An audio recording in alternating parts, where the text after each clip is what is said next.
Weird. We're good? And you can start whenever you'd like. Ready? Yep. On this episode, we're talking lightweights. We're talking heavyweights, Fury, Chisora. We're talking best boxing movies and all that. This past weekend, we'll get Chris's thoughts on that as well. It's time for another edition of Inside Boxing Live.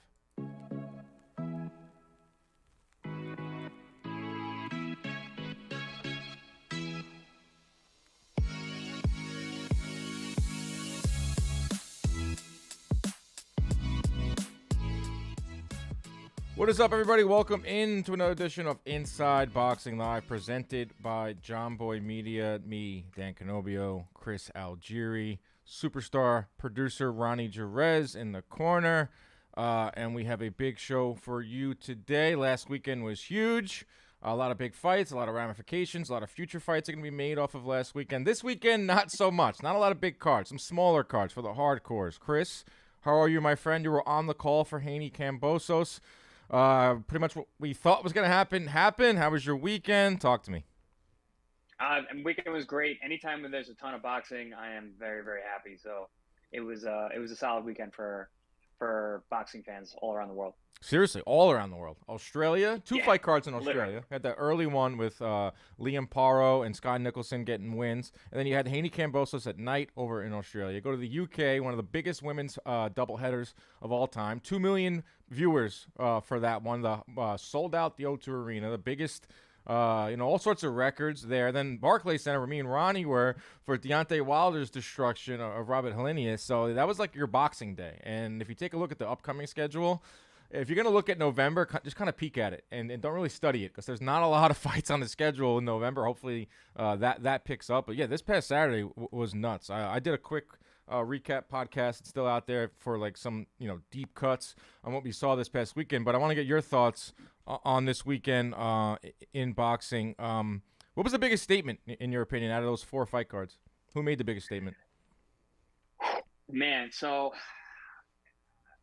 I'm biased because I got to call it, but I think Haney really made a statement for the lightweight division, and he's knocking on that pound for pound door. I thought he looked great, and I said on the air that he needs to not only win and win impressively, he's got to do something special. Right. And I thought he did. I thought he made the fight. He was this close to stopping Kambosos. If he would have, that would have been huge, but that was really close. But then, Wilder does what Wilder does. In crazy knockout, completely ices the Viking, and then this is great for the ladies. I think Claressa also, she made a statement of herself. I thought she looked fantastic. So I'm gonna go with Haney. Right, Haney. I think all the winners made huge statements. It's like one thing to win, but to win in style would have been nice if Haney did get like a big knockout. It would have been like kind of like a Shakur thing we saw with Conceição, like get that knockout, get that statement win. But he won. He moves on. He gets out of Australia twice. A lot of respect now. All 4 belts. All that and the other. Caleb Plant. Huge statement. I mean, who picked him to knock out Durrell? I didn't. I mean, I thought that Haney might be able to stop Kambosos late. Did not see Caleb Plant getting a knockout win. While we're on the topic, what did you make of the celebration, the digging of the grave, which went insane viral on my Twitter? It has like 5 million views. I crossed over into like all sports and not just sports. But what'd you make of the digging of the grave? I'm not a fan of that because it is such a dangerous sport, and we do lose guys all the time. Mm-hmm. But I mean, those guys had a lot of trash talk going on before the fight, and after a fight, especially immediately after, especially when you win emphatically like that, emotions are running high. Yeah. So I don't know how much we can really hold it to him, but ultimately, I think that's in poor taste. Right, and he says the reason why I did it was I was burying the beef. I think that was a pretty good PR, a good thing to say there. Cover up. But there was a lot of trash talk before this fight, and there was a lot. Durrell got under Plant's skin, and skin color, unfortunately, was a big part of this. He talked about, Durrell said, "I will never lose to a white boy." I mean, Bernard Hopkins made that statement very famous a few years back. "I will never lose to a white boy." And then after the fight, Durrell says, "I never said that. Like, I'll give you $10K to anyone who can find me saying that." And the internet did its thing. Like 10 minutes later, they found the thing where he said, "I'll never let a white boy beat me." It's like, as much as you want to say like there's no race or no race issues in boxing, there 100% is. You know about that. Oh hell yeah, of course. Man, the internet's undefeated. You can't put a statement out like that. He got it right back. But yeah, no, I mean it is a thing, unfortunately. But it's like I said, emotions run high in this game, and you can say whatever you can to get under a guy's skin. It's a fight, man. There's almost no rules.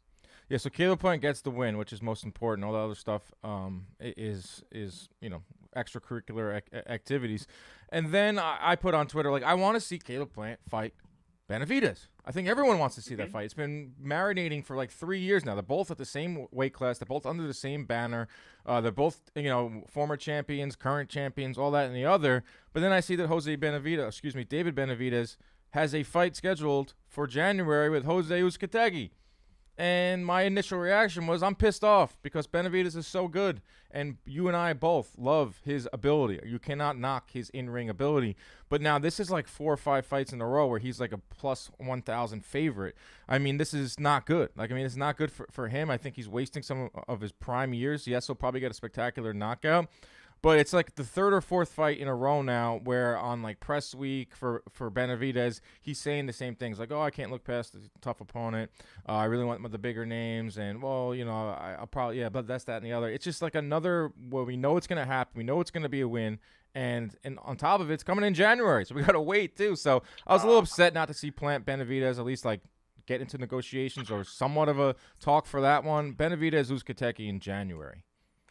Yeah, and it being in January pushes back the option for the Caleb Benavidez fight even that much further because you're going to have recovery after the fight depending on how the fight goes. But either way, I mean, you're looking at these guys aren't going to fight for another 8 months to a year, if at all. But yeah, I agree with you. I think that's the fight that needs to be made. I think the Caleb Plant Benavidez fight is an important fight, and I think it'll actually be a good one. I think it's stylistically it's a great matchup.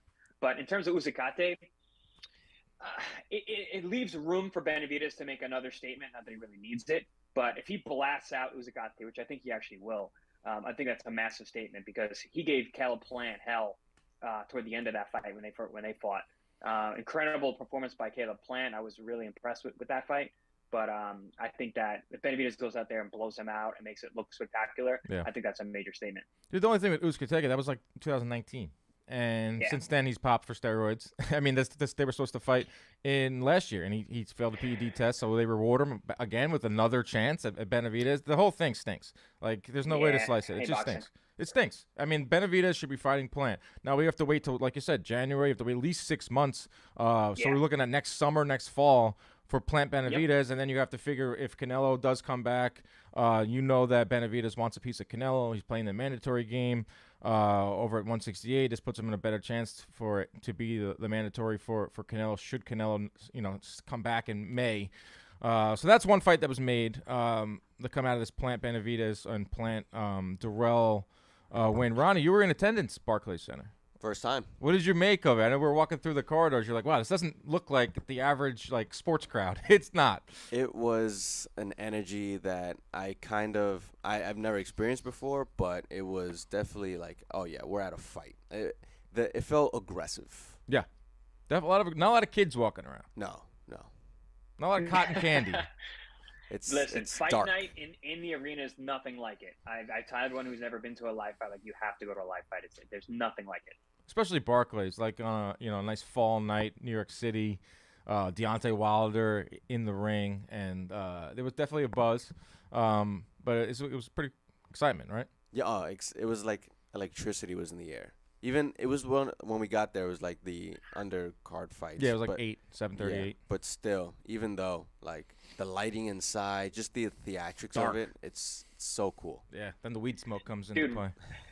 Ronnie's falling in love with boxing, man. Little by little, it's really starting to hit home. You guys are watching it unfold. Yeah, right before our eyes. Right before our eyes. Another thing that's happening right before our eyes is me becoming a Ridge wallet man, Chris. They actually sent me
Blue. Johnny Nope. Erupta says no. Check. How about now? 1, 2. Can you hear us now, everybody? Give me some.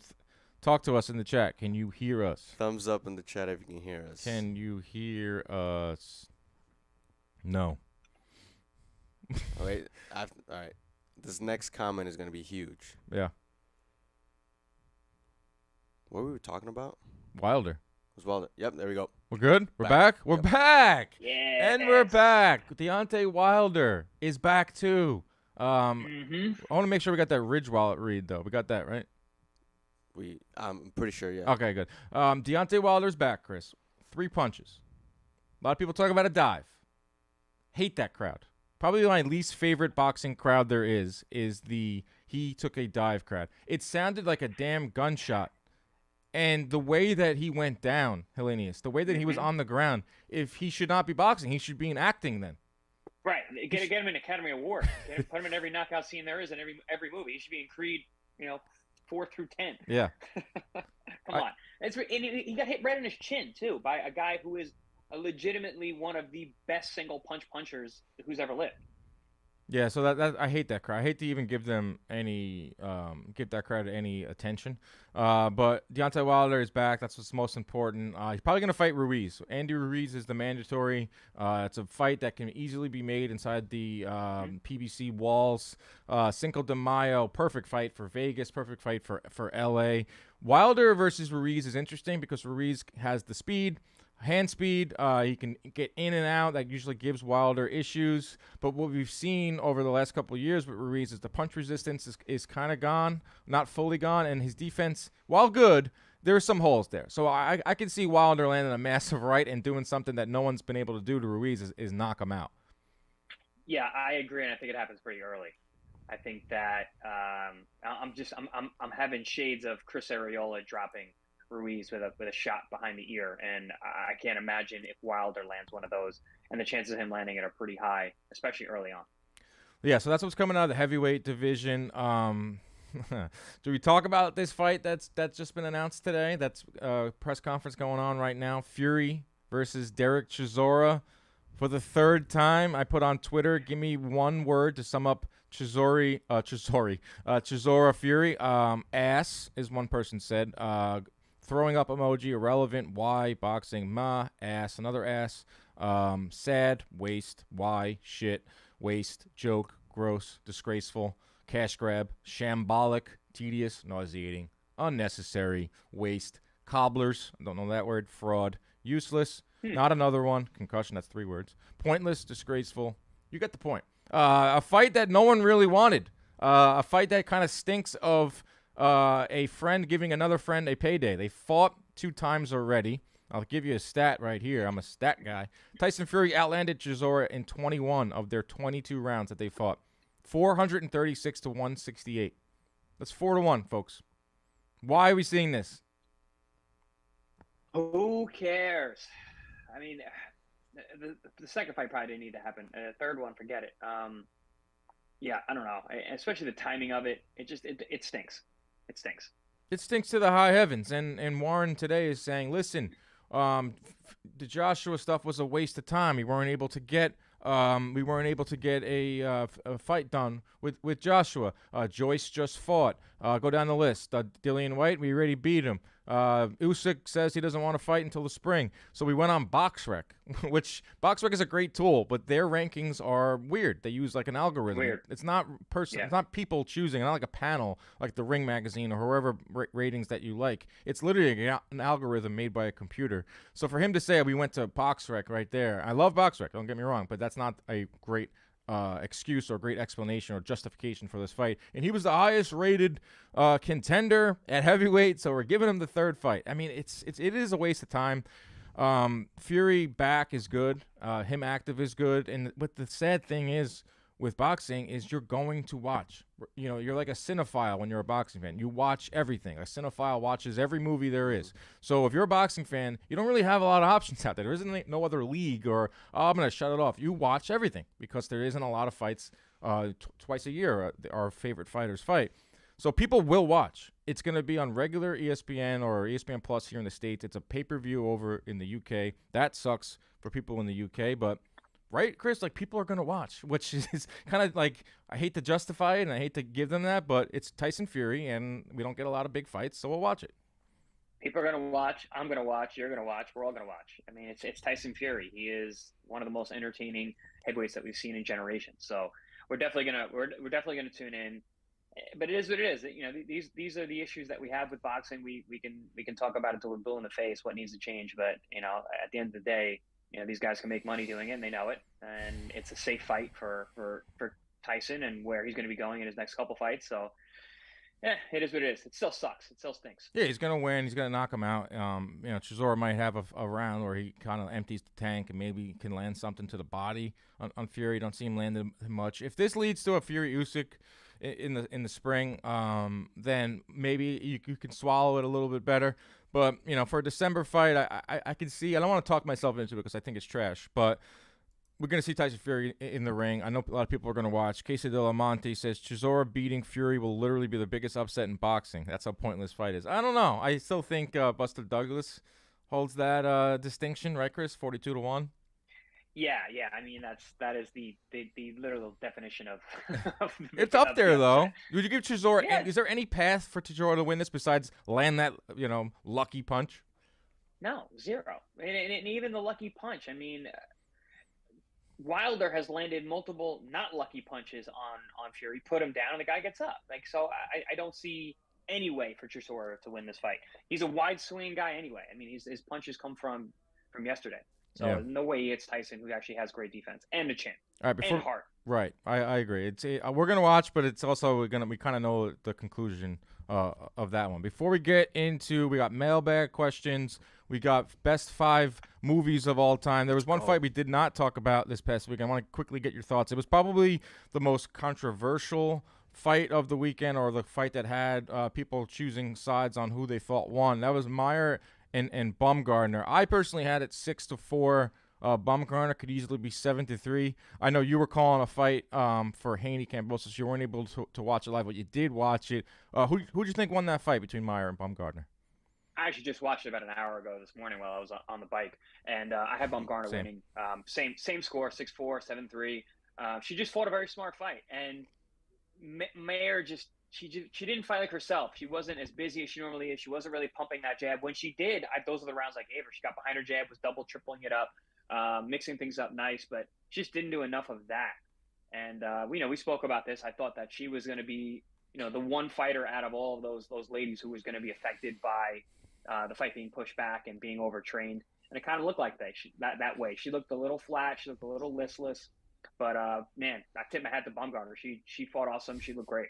Yeah, and Nostradamus, Chris Algieri, go back and watch last week's episode. He said it. If there was one fighter that was going to suffer a little bit from the delay and having to make the weight, it's the bigger Mikaela Mayer. And I don't know if that's the reason she came out slow in the first 2 rounds, or was maybe because she was a little bit wary of the power of Baumgardner, tasted a few of those right hands early. But I thought Baumgardner did something spectacular in there. She was jabbing to the body first and then eventually going up top, trying to don't punch where you think that they're going to be. Punch it, go to the stomach first, go to the chest early, and then you go up top after. I thought Baumgardner was just loose. She was having fun in there. She was smiling. I don't know that you don't really say that too often, but I thought she did enough to win those early rounds, and I thought she won some of those later rounds. I think Mayer's going to kick herself for starting slow, because in boxing, women's boxing in particular, 10 2-minute rounds does not afford yourself to start slow. You simply can't start slow because it's not a lot of ground to make up.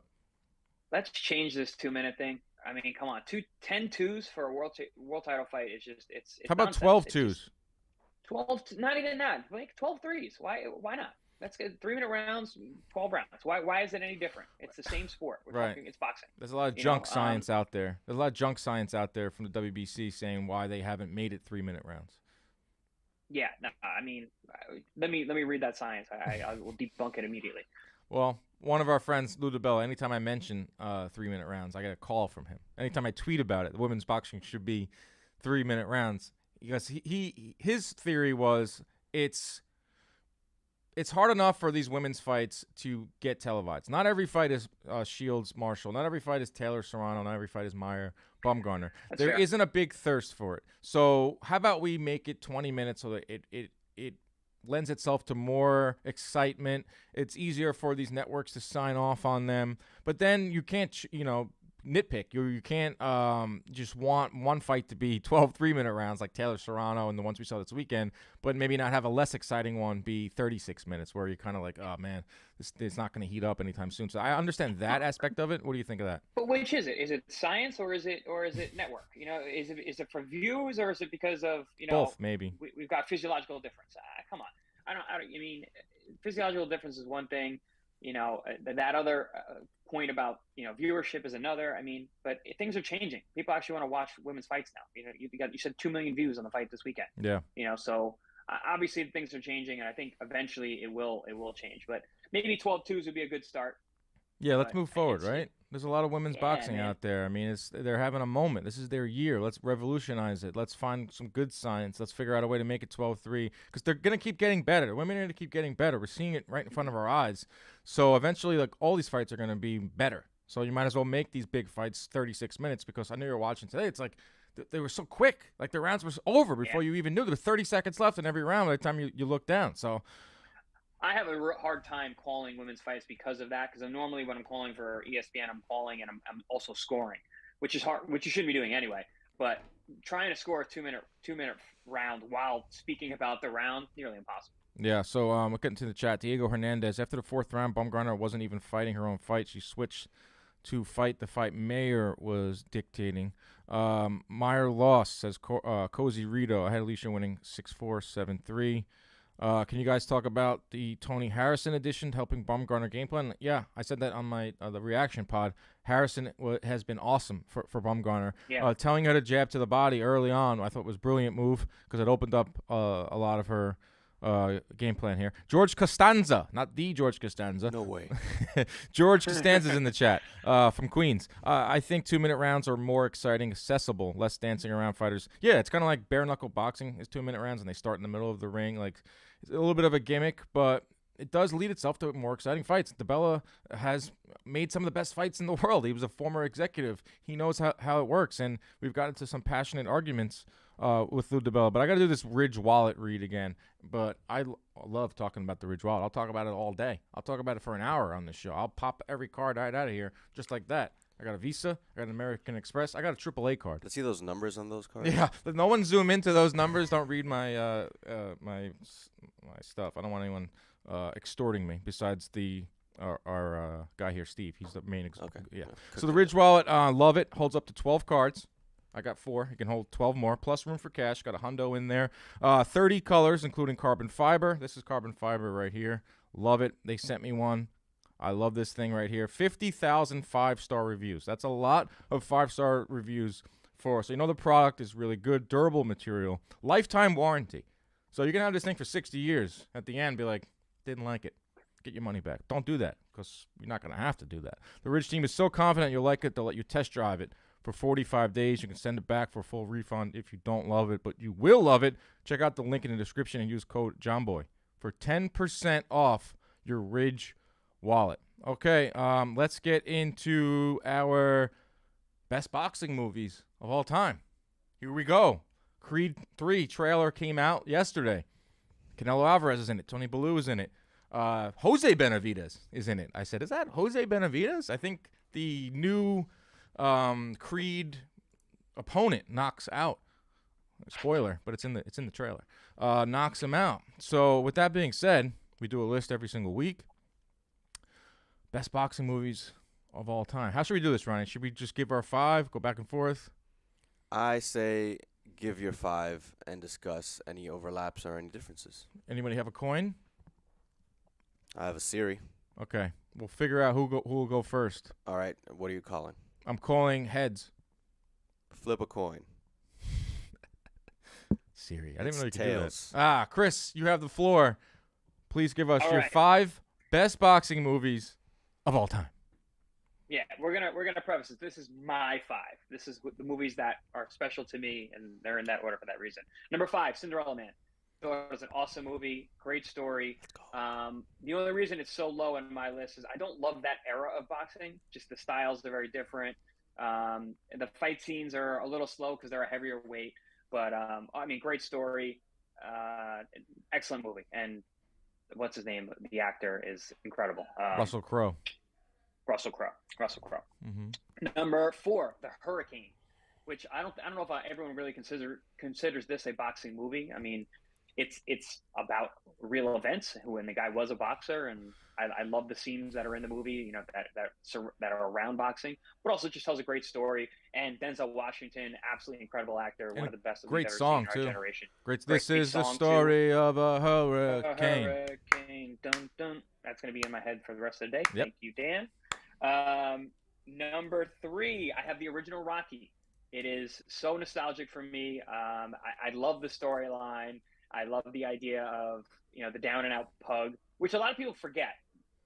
Rocky had a bunch of losses. He wasn't like some undefeated guy and coming up. Like, he was literally a journeyman and had multiple double-digit losses and came back and fought for the title. And I believe, you know, the Chuck Wepner idea was definitely in there. But it just, and also what it's done for the world of boxing. I mean, that was literally transcended movies and brought people to the sport and still does. Number 2, an oldie, The Setup, which is a really, really cool storyline about a fighter who wants to have one more fight, and his wife is like, "No, it's too dangerous. Stay away." It's your like, life. No, this money will help. It's your life, Chris. This money will help us with the, you know, with this or with that. And his manager sets him up because he doesn't believe in him. He's going to lose, so he bets the house against him. I love that. It's great, and it's honestly, it's actually the what should we call it? Bruce Willis played the boxer in what should we call that great movie, that Tarantino movie. Which one was that? I think I saw it on Netflix the other day. Well, no, I mean it's a Tarantino classic. Ronnie, help me out here. I mean, give me more clues. You're grasping at straws right now. Give me more clues. I mean, everybody's in it. Uma Thurman. Kill Bill? No, the other one. I can't believe I'm blanking on this. One of my movies too. It's pissing me off now. The Django. Yeah. Tarantino. It's a Quentin Tarantino movie with Bruce Willis. Anyone in the chat know it? Yeah. Pulp Fiction? It's not Pulp Fiction. Yeah. No way. Wow. I said Pulp Fiction. Drew got it. Fiction. Dr. Rubin got it.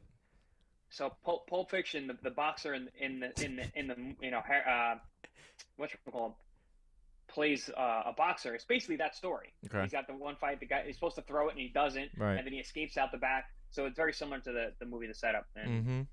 I love that storyline. And the number 1 for me is always Raging Bull. It's not only my favorite boxing movie; it's my favorite movie of all time. Wow. It hits so close to home in terms of the stuff outside of the ring, Mm-hmm. the flipping over the table because you did over to the stake.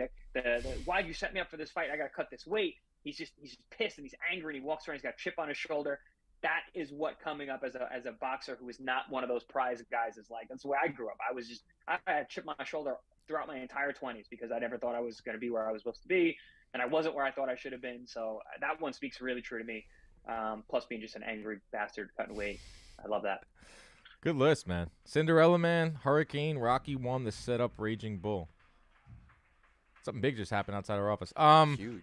I'll tell you what, that is a deep cut top 5. You're gonna appeal to a lot of the hardcores, a lot of the I don't know if there's any older folk on Twitter, but you're gonna get a lot of those. I'm gonna give you mine. My best boxing movies of all time. Number 5, $1 Million Baby.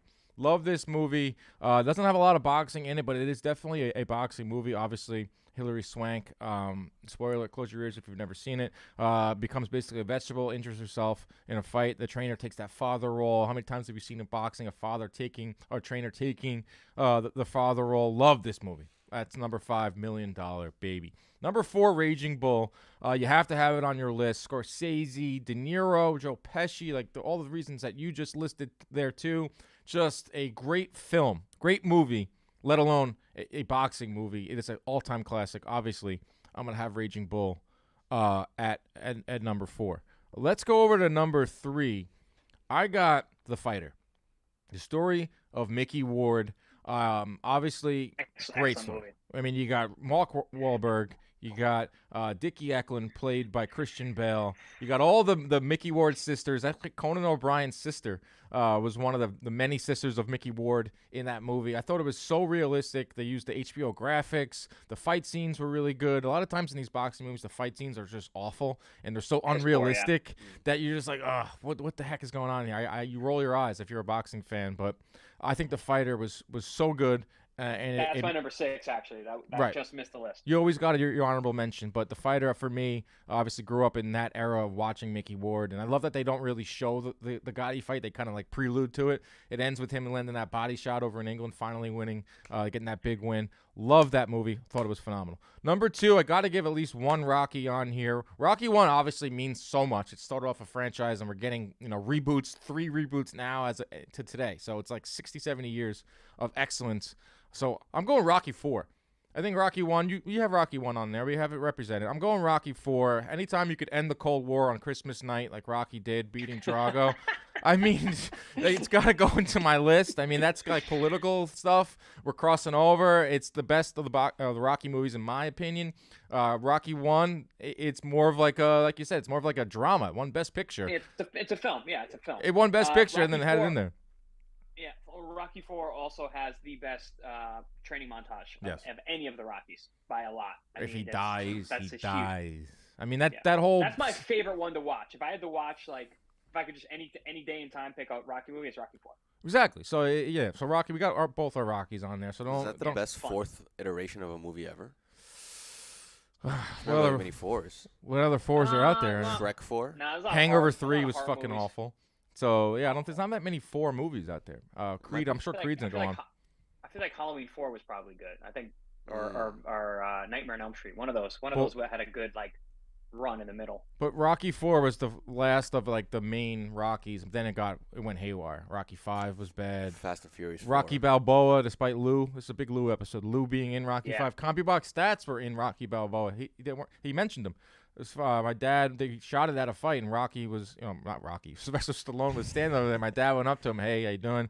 Bob Kenobi over CompuBox. You really want to make this movie realistic. Got to have some CompuBox stats in it.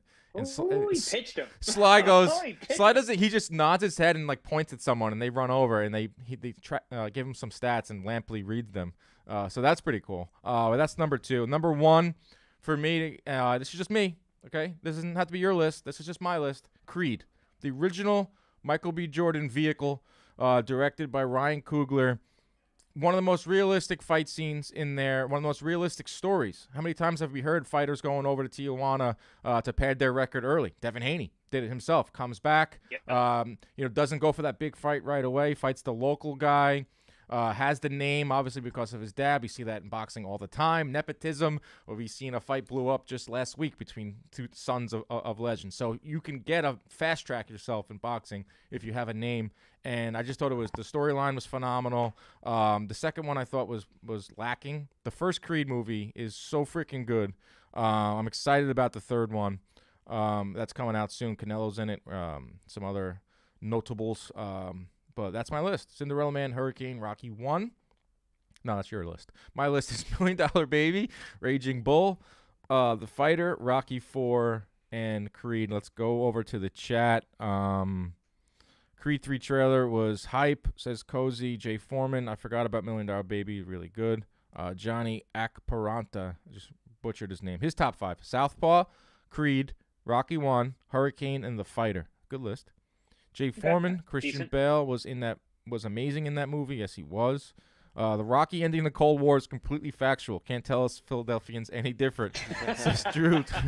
People in Philadelphia think that Rocky's like a legitimate person, like he's a real guy. Can I say I thought that. There is a statue of him, so there is a statue of a fictional character. Whole city. I think who said that? Eddie Murphy. Whole city rallying around a fictional character. I thought Rocky Balboa was based on a true story. It is. Chuck Wepner. I mean, technically it is. The Bayonne Bleeder. Oh, I thought Rocky Balboa was an actual fighter that like fought. Ronnie's never seen Rocky. I've never seen any of the Rocky movies, so that's blasphemy. We need to put him in a room and just make him watch all of them in a row. Yeah, I mean, you should. You and your lady pop it in after the World Series. Whoa, that's I wanted that. Clip that out right there. Clip. Man, Oh, this show's going off the Oh, I'm rails. sure. You and your companion put on the movie Yeah. after Yankees win the World Series, and you need something to watch in November. I Need mean- something to get us, through those months. Yeah, it's gonna be cold. You got 1, 2, 3. If you have like, you could probably watch one a week, and it'll get you to the spring. Yeah. You know what? I might do that actually. Yeah. There you go. I feel like they show too much of the plot, says Dr. Rubin in Creed 3 trailer. Yeah, I agree. They really give away a lot in that trailer, but I'll still go That's see why it. I didn't watch it. I hate that. I hate when they give you too much in the preview. Yeah, that's what one of our guys here, Tom Prizeman, said. I'm not watching it because I go in fresh. I want to go in fresh. Yeah. That's Hell yeah. Seinfeld. That's That's a Seinfeld thing there. All right, let's end the show with our mailbag. Thank you to everyone who gave a lot of questions. Some good ones in there too. Ronnie, do you have the mailbag? I have a mailbag. Soon enough, we'll get a "You Got Mail" type. Yes. You've We got have mail. excellent listeners. These people are very, very knowledgeable. Always have great input. Yeah, Thank you, Chad is everyone. lit right now. Appreciate that. To start things off, we have Renee Box Young, Mm-hmm. and he asks, "What chances do you see Joyce beating Usyk or Fury?" Chris is the resident non-believer in Joe Joyce. I'm a little bit more of a believer in Joyce. I think he could take punches. I think he can take Fury's best punch.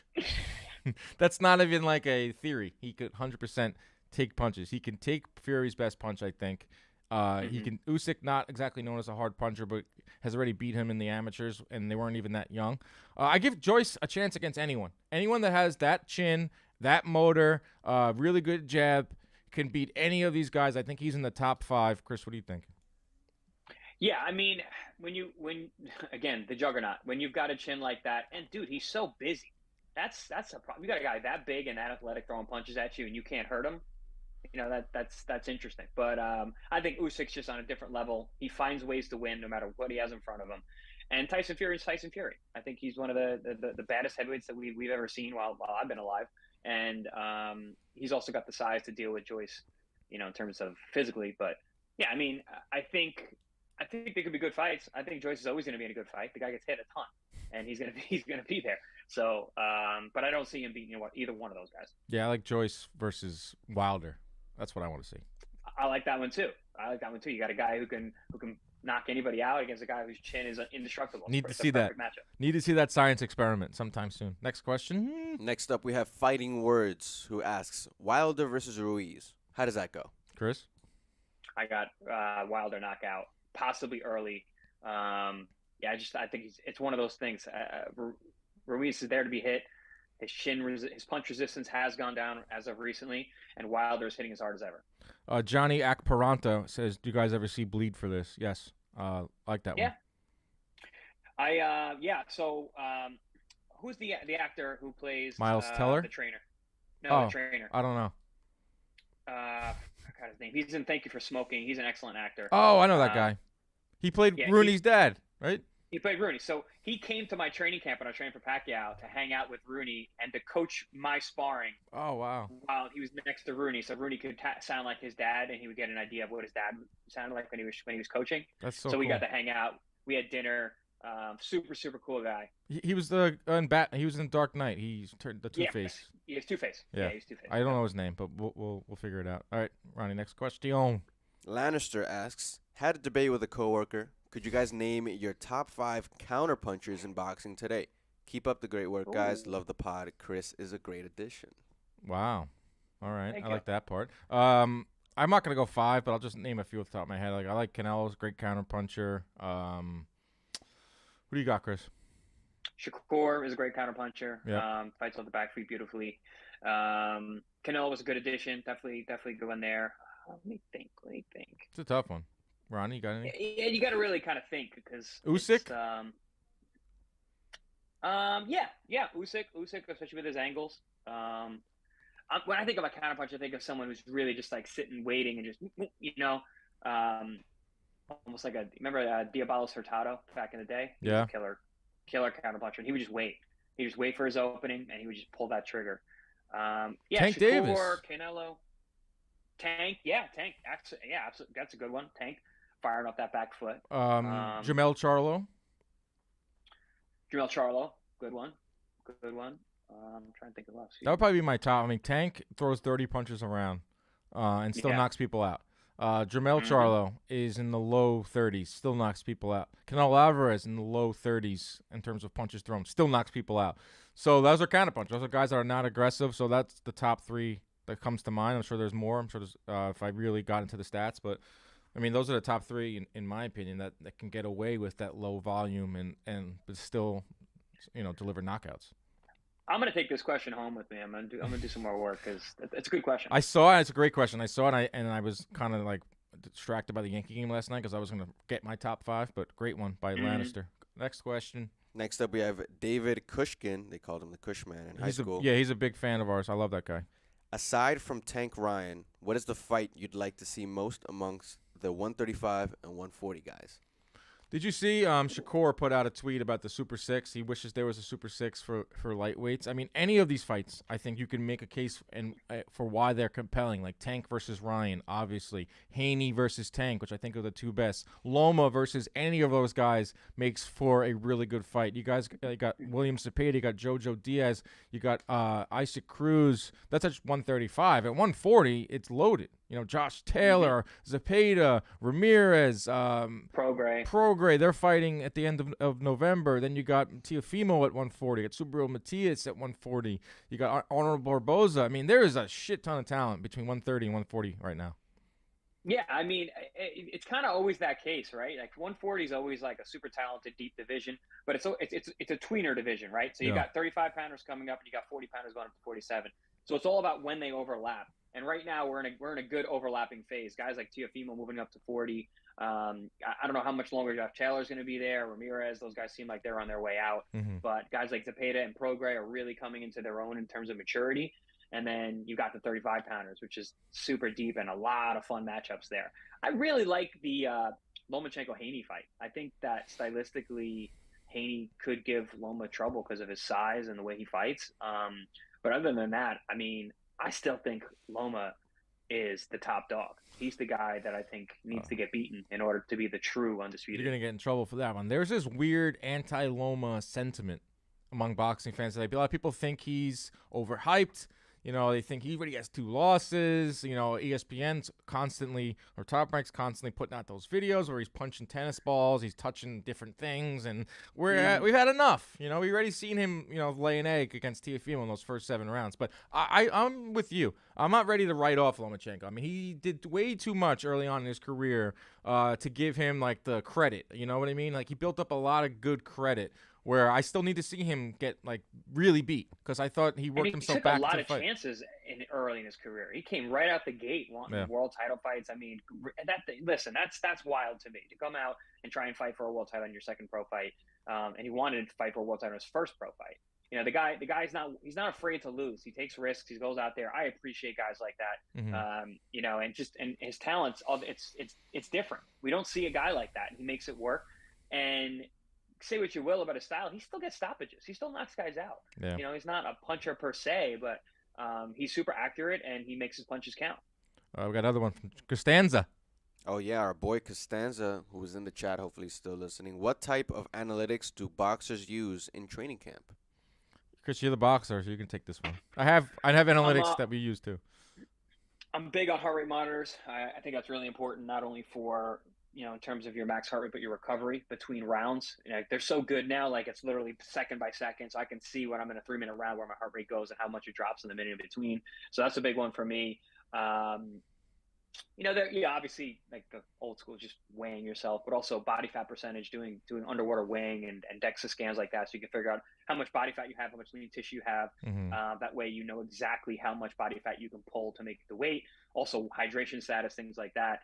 And then just, regular testing that strength conditioning coaches will do, in terms of, grip strength, max vertical jump, and then just strength as you're moving along with the weights and whatnot. Yeah. But we're still a little old school with that kind of stuff. A lot of it is just going by feel.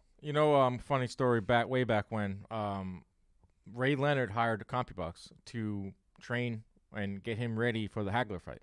They brought That's cool. A lot of these guys would bring in my dad and his former partner, Logan Hobson at the time, because the numbers weren't accessible as they are now. So I remember he left and he went and he spent like 2 or 3 weeks with Leonard, advising or coming up with a game plan. And what they found was that Hagler started slow.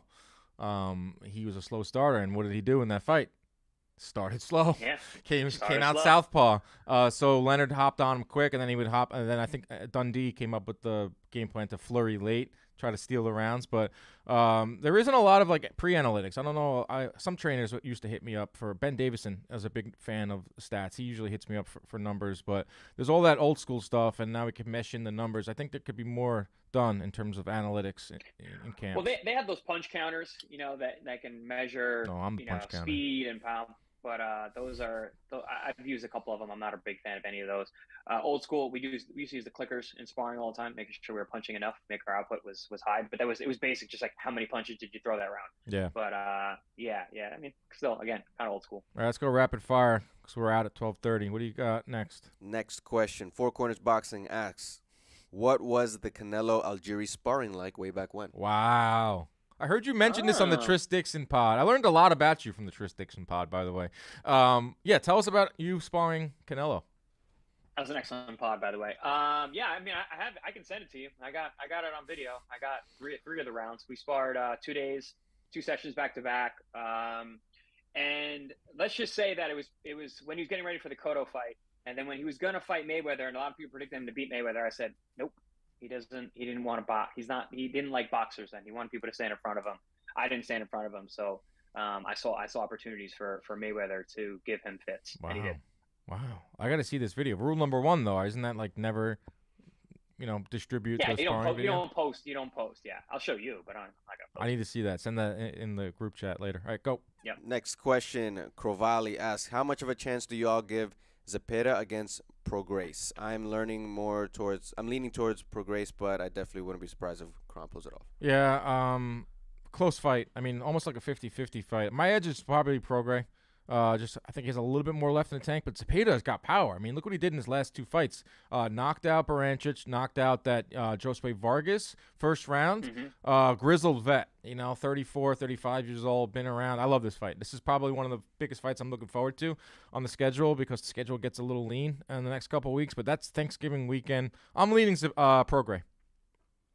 I had Zepeda in camp with me for Pacquiao. He's my old sparring mate and a good buddy of mine. I'm leaning towards him. I just think that his angles, his awkwardness, his he's been around the block for sure. But no, I think he's got a little bit of extra oomph in him that he can pull it out. All right, next one. Vinny the Chin. This is a weird one. Is Anderson Silva's skull too ripe to absorb an overhand right from a 20-year-old? The way he said that was just – I never heard anyone's describe a skull as ripe. You've never met Vinny the Chin or talked to Vinny the Chin. That's why I know Vinny very well. Wait, you know this guy? I know him. I know Vinny the Chin. All right. He's a Long Island legend. Is it Vinny the Chin that used to the old mobster would walk around in his robe and pajamas? Not that Chin. Not that Chin. This is a more new age, but he is a legend on Long Island. Oh wow! I'm a legend on Long Island. I don't know him. I gotta meet up with this Vinny. He's a little older than you, but he's been around. All right. So the question is: Anderson Silva's skull too ripe to absorb an overhand right? Yeah, probably. I mean, Margaret Goodman, who does great work, she came out and was really against this fight because obviously as you get older, your brain gets smaller and you know this, Chris. You take it away. Yeah. Yeah, and we saw it this weekend with Durrell. A guy we've seen that is normally very durable, and he's fighting a guy who's not really known as a puncher, especially a one-punch guy. 38-year-old brains, 40-year-old brains, 50-year-old brains don't take shots like 20-year-olds do. So, but can Jake land that kind of shot on a legitimate grizzled veteran like Silva? I mean, that's what it's going to come down to. Yeah, that's next week. It's not what's going to happen. It's if he can get it. That's next week. We'll be previewing that fight. There's actually some good fights next week. And Loma's in action. There's a good DAZN fight. Jake Paul. We're going to talk about Jake Paul next week. We got room for one more? Let's do it. Last question coming in from Two Beers Podcast. What are some solid fights we could see for Xander Zayas next year? My guys, the Two Beers Podcast, great dudes. Do great work. Go Phillies. They're big Phillies fans. The thing with 154 is a lot of the top guys are at PBC. maybe they'll come out of contracts. But for Zayas, at least for me, is I want to see him against someone they can find a veteran that can give him rounds at this level, someone that can maybe offer some resistance back. It's been a lot of one-way traffic for him, but I put a lot of faith in Top Rank in their matchmakers to get Xander Zayas because to me he's the best prospect in boxing. Oh yeah, he's going to be the next Puerto Rican New York City parade star, and Top Rank knows that, and they're building him towards that. I was really impressed with his last fight, but yeah, I mean, they're going to build him perfectly. I don't think he's there yet for those top guys at 54, but he still needs some more step-up fights. Yeah, and anyone that can put in with him, it's a gradual step up. Like, they know what they're doing. Like, Jared Anderson's fighting Jerry Forrest on that. That's a good, see? That, to me, is that's like a good step up. Like the hardcores will understand that. The casual fan might not get it. Fight. It's a tough fight. Jerry Forrest is really good. But that's like the right matchmaking. That's like beautiful matchmaking that Top Rank does. So he's in good hands, Zayas. So I'm confident that they'll give him that. All right, it's 12:30. We're out. This was a fun one. We got a lot of good stuff, a lot of good questions. Top 5 movies. This was a really good one. A little audio problems early. We'll get those ironed out. Next week, Chris, we're talking Jake Paul. You said the Jake Paul train is gonna get derailed. I'm still sticking to it. That's next week. Appreciate the time. As always, keep your hands up. Protect yourselves at all times. Stay out of those DMs. We out.